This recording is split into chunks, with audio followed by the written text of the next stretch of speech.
Hello ಎಲ್ರಿಗೂ action creation ಚಾನಲ್ಗೆ ಸ್ವಾಗತ. ಸಾಧನೆ ಅಂದ್ರೆ ತುಂಬಾ ಮಂದಿ ಸಾಧನೆ ಮಾಡ್ತಾರೆ. ಸಾಧಕರಲ್ಲಿ ತುಂಬಾ ಸಾಧಕರಿದ್ದಾರೆ. ಅದರಲ್ಲಿ ಒಬ್ಬ ಸಾಧಕ ಹಾಗೂ ಸಮಾಜ ಸೇವಕ ಆಸ್ಟಿನ್ ಕುಮಾರ್ ಕಟ್ಪಾಡಿ. ನಾವಿವತ್ತು ಅವರನ್ನು ಭೇಟಿಯಾಗ್ಲಿಕ್ಕೆ ಬಂದಿದ್ದೇವೆ. ಅವರದ್ದು ಸಮಾಜ ಸೇವೆ ಯಾವುದು ಏನಂತ ಈಗ ನೋಡೋಣ.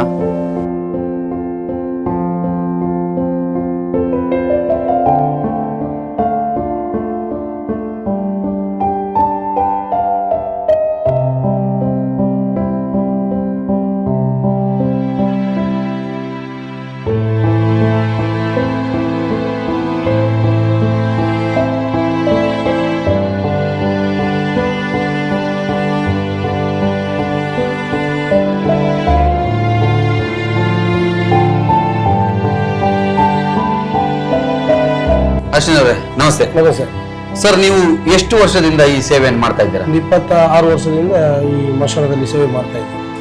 ನಿಮ್ದು ವೃತ್ತಿ ಇದೇನಾ ಅಥವಾ ಬೇರೆನಾ? ಬೇರೆ ಎಲ್ಲ ಉಂಟು. ಹಾವು, ಹೆಬ್ಬಾವು, ಇದೆಲ್ಲ ಕಂದೋಡಿ ಅದೆಲ್ಲ ಹಿಡಿತೇನೆ. ಹಿಡಿಯೋದ? ಮತ್ತೆ ನವಿಲು ಸತ್ತದನ್ನು ಅರಣ್ಯ ಇಲಾಖೆ ಬಿಡುವುದು, ಮತ್ತೆ ಏನಾದ್ರು ತೊಂದರೆ ಆದ್ರೆ ಆಂಬುಲೆನ್ಸ್ ಅಲ್ಲಿ ಕರ್ಕೊಂಡೋಗಿ ಆಸ್ಪತ್ರೆ ಹಾಕುವುದು, ಅದೆಲ್ಲ ಮಾಡ್ತೇನೆ.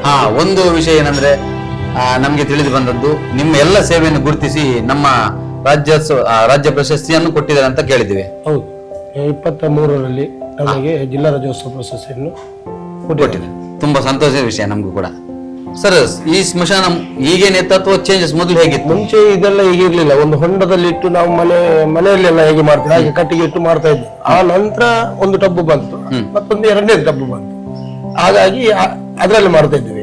ಇದರಿಂದಾಗಿ ಸ್ವಲ್ಪ ಕಟ್ಟಿಗೆ ಕಡಿಮೆ ಆಗ್ತದೆ, ಕೆಲಸನೂ ಸುಲಭ ಆಗ್ತದೆ.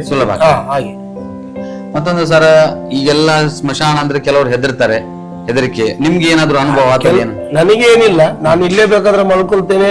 ಹೆಣ ಬರುವಾಗ ಲೇಟ್ ಆದ್ರೂ ಇಲ್ಲೇ ಇರ್ತೇನೆ. ರಾತ್ರಿ 11-12 ಗಂಟೆ ಬಂದ್ರು ಇಲ್ಲೇ ಇರ್ತೇನೆ. ನನಗೇನಂತ ಅನುಭವ ಆಗ್ಲಿಲ್ಲ. ನಿಮ್ಮ ಸೇವೆ ಇಷ್ಟರವರೆಗೆ ಒಂದು 52 ವರ್ಷ ನಡೀತಾ ಉಂಟು. ಇಷ್ಟರವರೆಗೆ ನಾನೊಂದು ಮುಂಚಿಂದ ಮಾಡ್ತಾ ಇದ್ದೇನೆ. ಅದನ್ನು ನನ್ನ ಸೇವೆ ಅಂತ ಮಾಡ್ಕೊಂಡು ಬರ್ತಾ ಇದ್ದೇನೆ ಅಷ್ಟೇ. ಈಗ ಇನ್ನೊಂದು ವಿಷಯ ಏನಂದ್ರೆ, ಎಲ್ರಿಗೂ ಇದ್ರ ಬಗ್ಗೆ ಆಸಕ್ತಿ ಬರುವುದಿಲ್ಲ. ಯಾಕಂದ್ರೆ ಇದು ಕೆಲಸನೇ ಹಾಗೆ, ಅಷ್ಟು ಕಷ್ಟ ಇದೆ. ನಿಮ್ಗೆ ಇದ್ರ ಬಗ್ಗೆ ಆಸಕ್ತಿ ಹೇಗೆ ಬಂತು? ಮುಂಚಿನವರೆಲ್ಲ ನಮ್ಮ ರಾಗಣ್ಣ ಮತ್ತೆ ಇಬ್ಬರು ರಾಗಣ್ಣ ಅವ್ರು ಮಾಡುವನ್ನು ನೋಡಿ ಅನುಭವ ಆಯ್ತು. ಮತ್ತೆ ಕೆಲವರು ಬಡವರು ಸತ್ತಾಗ ನಾನು ಕೂಡ ಅಂತ ಸೇವೆ ಮಾಡಬೇಕು ಅಂತ ಅನುಭವದಿಂದ ನಾನು ಅದನ್ನು ಕಲ್ತ್ಕೊಂಡೆ ಅವರೊಟ್ಟಿಗೆ ಸೇರಿ. ಹಾಗಾಗಿ ನಾನು ಇಷ್ಟರ ತನಕ ಅದನ್ನು ಮಾಡ್ತಾನೆ ಬರ್ತಾ ಇದ್ದೆ. ಓಕೆ, ಹಾಗಾದ್ರೆ ನಿಮ್ಗೆ ಗುರುಗಳು ಅಂದ್ರೆ ಇಬ್ರು ರಾಘಣ್ಣನವರು ಗುರುಗಳಂತ ಹೇಳ್ಬೋದು. ಇದು ನಮ್ಮ ಕೋಟೆ ಗ್ರಾಮ ಪಂಚಾಯತಿ ವ್ಯಾಪ್ತಿಯಲ್ಲಿ ಅಧೀನದಲ್ಲಿದೆ. ಮತ್ತೆ ಇಲ್ಲಿ ಅದು ಸಮಯ ಟೈಮಿಂಗ್ ಎಲ್ಲ ಹೇಗೆ? ಬೆಳಿಗ್ಗೆ 7 ಗಂಟೆಯಿಂದ ಸಂಜೆ 7 ಗಂಟೆಗೆ. ಆಮೇಲೆ ಬಂದ್ರೆ ನಾವು ಮಾಡುದಿಲ್ಲ. ಮತ್ತೆ ಅದಕ್ಕಿಂತ ಮುಂಚೆ ಮಧ್ಯಾಹ್ನ ಒಂದು 3-4 ಗಂಟೆ ಹೇಳಿದ್ರೆ ಅದನ್ನು ಬೇಕಾದ್ರೆ 8 ಗಂಟೆ 9 ಗಂಟೆ ಒಳಗೆ ಮಾಡಿ ಮುಗಿಸ್ತೇವೆ. ಆ ನಂತರ ನಮ್ಮ ಟೈಮಿಂಗ್ ಇಲ್ಲ. ಏನಾದ್ರೂ ಟೈಮಿಂಗ್ ತಪ್ಪಿ ಏನಾದ್ರು ಬಂದಿದ್ಯಾ ನಿಮ್ಗೆ? ಒಮ್ಮೊಮ್ಮೆ ಬರ್ತದೆ. ಅದನ್ನು ಈಗ ಪಂಚಾಯತಿ ಮುಖಾಂತರ ಹೇಳಿದರೆ ನೈಟ್ ಎಲ್ಲ ಮಾಡಬಾರ್ದು ಅಂತ, ಅದಕ್ಕೋಸ್ಕರ ನಾವು ಅದನ್ನು ಕಾನೂನು ಕ್ರಮ ಹೇಗೆ ಉಂಟು ಅದನ್ನೇ ಪಾಲಿಸ್ತಾ ಇದ್ದೀವಿ. ಸರ್, ಇಲ್ಲಿ ನಿಮ್ಗೆ ಈಗ ಅಚಾನಕ್ ಹೋಗ್ಬೇಕು, ಅದಕ್ಕೆ ಏನಾದ್ರೂ ಸವಲತ್ತು ಎಲ್ಲ ಇದೆಯಾ? ಹೌದು, ಒಂದು ಆಂಬುಲೆನ್ಸ್ ಉಂಟು. ಅದಕ್ಕೆ ನಮ್ಗೆ ದಾನಿಗಳಾದ ಕೇಶವ್ ಭಟ್ರವರ ಮುಂದೋತ್ತರದಲ್ಲಿ ನಮಗೆ ಕೊಟ್ಟಿದ್ದಾರೆ, ಆಂಬುಲೆನ್ಸ್ ಕೊಟ್ಟಿದ್ದಾರೆ.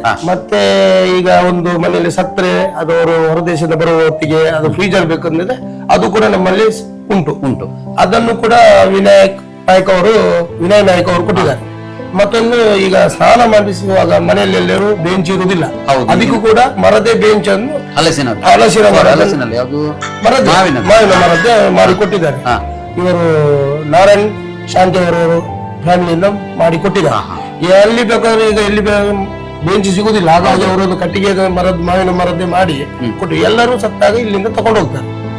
ಅದೊಂದು ಒಳ್ಳೇದು. ಯಾಕಂದ್ರೆ ಈಗಿನ ಕಾಲದಲ್ಲಿ ಹಲಗೆ ಹುಡುಕುವಾಗಿಲ್ಲ, ಎಂತದ್ದು ಸಿಗಲ್ಲ, ಎಲ್ಲ ಫೆಸಿಲಿಟಿ ಇಲ್ಲಿದೆ, ಹುಡುಕ್ಬೇಕಂತ ಏನಿಲ್ಲ.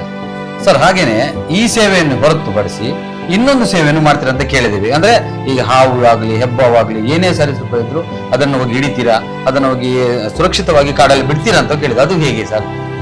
ಅದಂದ್ರೆ ನಂಗೆ ಎಲ್ಲಿದ್ರು ನನಗೊಂದು ಫೋನ್ ಬರ್ತದೆ. ಎಲ್ಲಿದ್ರು ಒಂದು 5-6 ಸಾವಿರ ಇಡ್ಬೋದು ಅದನ್ನು ಹೆಬ್ಬಾವೆಲ್ಲ.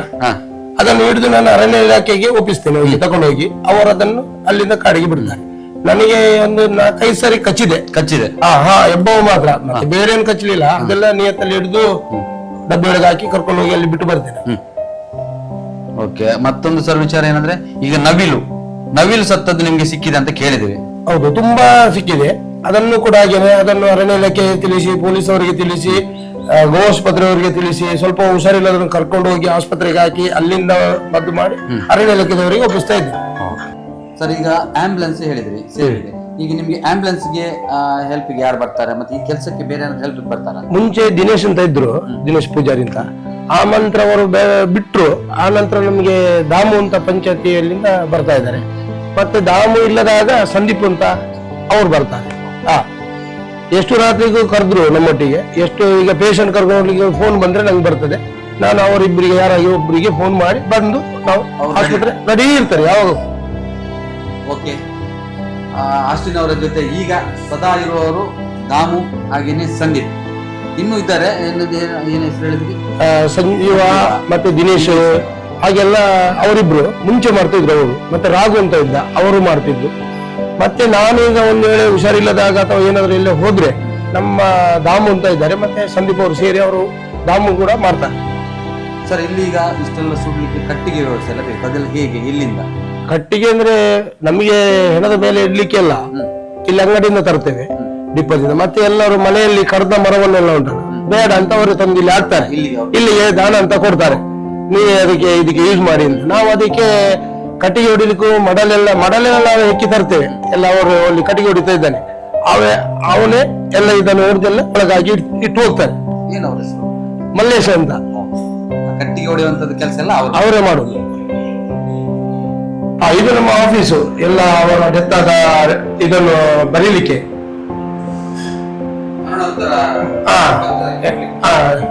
ಏನಾರ ಇದು ಕೊಡುವ ಇದು. ಮತ್ತೆ ಇಲ್ಲೆಲ್ಲ ಜನ ಸಭಿಕರು ಬಂದವರಿಗೆಲ್ಲ ಕುತ್ಕೊಳ್ಲಿಕ್ಕೆ ಇದೆಲ್ಲ.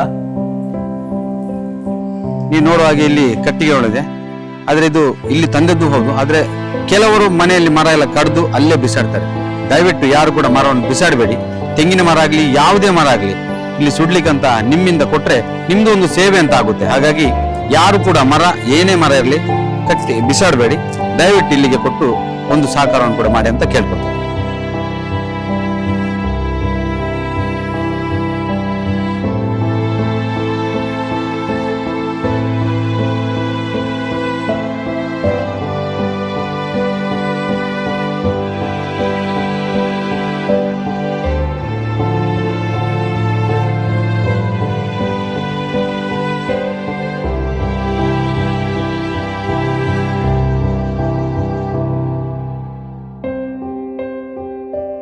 ಆಸ್ಟಿನ್ ಅವರಿಗೆ ನಾವು ಕಾಲ್ ಮಾಡುವಾಗ ಹೇಳಿದ್ರು, ನಾನು ಇಲ್ಲಿ ಕೆಲಸದಲ್ಲಿದ್ದೇನೆ ನಿಮಿತ್ತ ಅಂತ ಹೇಳಿ ಕೂಡಲೇ ಇಲ್ಲಿಗೆ ಬೇಕಾದ್ರೆ ಬನ್ನಿ ಅಂತ ಹೇಳಿದ್ರು. ಅದಕ್ಕೆ ಸಡನ್ ಇಲ್ಲಿಗೆ ಬಂದ್ವಿ. ಅವರ ಕೆಲಸವನ್ನು ನೋಡುವಾಗ ಆಯ್ತು ನಮ್ಗೆ, ನಿಮ್ಗೂ ಕೂಡ ಅವರ ಸೇವೆಯನ್ನು ನೋಡುವಂತದ್ದು ಅವಕಾಶ ಸಿಕ್ತು. ಒಟ್ಟಲ್ಲಿ ನಮ್ಮ ಆಸ್ಟಿನ್ ಹಾಗೂ ಅವರ ಇಡೀ ತಂಡಕ್ಕೆ ಆಯುಷ್ಯ ಆರೋಗ್ಯ ದೇವರು ಕೊಡ್ಲಿ ಅಂತ ನಮ್ಮ ಚಾನಲ್ ಮುಖಾಂತರ ಕೇಳುತ್ತಾ ಎಲ್ರಿಗೂ ಒಳ್ಳೇದಾಗ್ಲಿ. Thank you sir, thank you so much. Thank you.